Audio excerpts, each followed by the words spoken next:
بسم اللہ الرحمن الرحیم۔ شروع کرتا ہوں اللہ کے نام سے جو بڑا مہربان نہایت رحم والا ہے۔ درویشوں کے علاوہ دنیا کے باقی لوگ بچوں کی مانند ہیں جو دنیا کے کھیل میں مگن ہیں۔ اللہ تعالیٰ جب کسی بندے سے ناراض ہوتا ہے تو اسے پاکیزہ لوگوں کی عیب جوئی میں مشغول کر دیتا ہے۔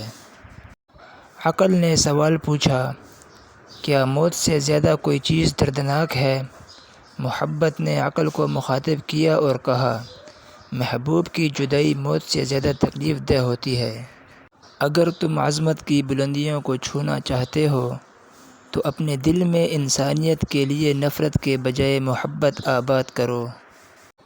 برداشت کے کانوں سے سنو، رحم کی آنکھوں سے دیکھو اور محبت کی زبان سے بات کرو۔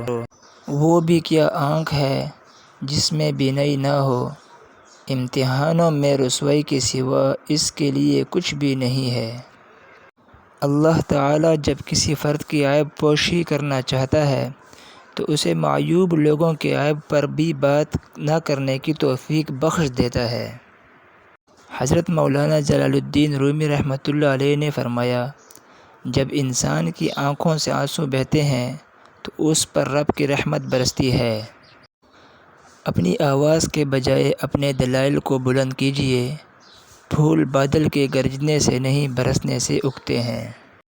تیری داڑھی ہی تمہارے بعد پیدا ہوئی مگر سفید ہو گئی، لیکن تو ابھی تک ویسے کا ویسا کالا ہے۔ میں نے خدا سے کہا، میں تمہیں جاننے سے پہلے نہیں مرنا چاہتا۔ خدا نے جواب دیا، جو مجھے جان گیا وہ کبھی نہیں مرتا۔ جبرائیل علیہ السلام کی طاقت خوراک کی وجہ سے نہیں بلکہ اللہ تعالیٰ کے دیدار کی وجہ سے ہے۔ 1000 قابل انسان مر جانے سے اتنا نقصان نہیں ہوتا جتنا ایک احمق کے صاحب اختیار ہو جانے سے ہوتا ہے۔ غم مت کریں، جو چیز آپ سے چھن گئی ہے وہ کسی اور شکل میں آپ کو ضرور ملے گی۔